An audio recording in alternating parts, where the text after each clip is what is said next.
What's up, YouTube? Today we're going to cover 3 essential tips that will help you pair fonts like a pro. Whether you're a beginner or an expert graphic designer, the right font choice can make or break your design. So let's jump right in.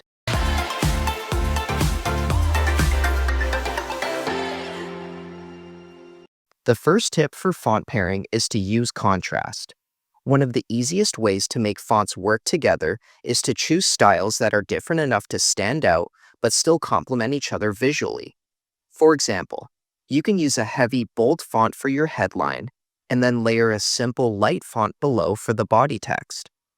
In this template from Snappa, we've paired the font's Archivo Black with Anonymous Pro to create contrast, and you'll find the same format in many of our other templates. This structure will ensure that your design pops without appearing too cluttered or disorganized. The next font pairing tip is to keep it simple. Most of the time, you should never go overboard with fonts.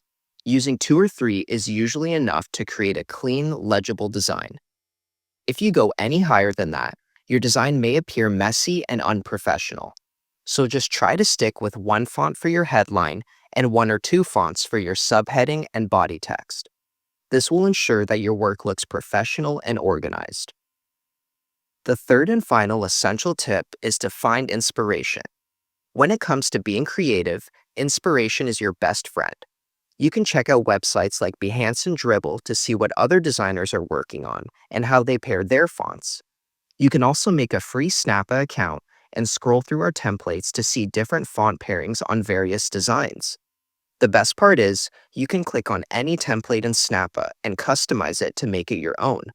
There's a great selection of easy design tools to use. Not only will Snappa speed up your workflow, but you'll have tons of inspiration to view all in one place. Well, that wraps up today's video. If you found this helpful, remember to like and subscribe, and we'll see you in the next one.